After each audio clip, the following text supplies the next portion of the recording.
அன்பு குழந்தைகளே, இந்த ஒற்றை வார்த்தை கேளுங்களேன். வீடானாலும் வெளியானாலும் அம்மா தவிர்த்து அப்பா தவிர்த்து அண்ணன் தவிர்த்து அக்கா தவிர்த்து தனியாய் அழைக்கும் யாரிடத்தும் நம்பிக்கை வைத்து செல்லாதே. எதிர்காலத்தை தொலைத்து விடாதே. ஓ எங்கள் தாய்மாரே, ஒரு நிமிடம் கேளுங்கள் பெற்றோரே. நமது பிள்ளை நமது பொறுப்பு.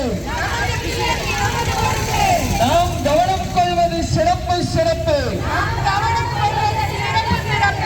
பிள்ளைகள் தானே நமது சொத்து. பிள்ளைகள் தானே நமது உலகம். ஒழுக்கத்தோடும் கண்டிப்போடும் நல்லவற்றை கற்றுக் கொடுப்போம்.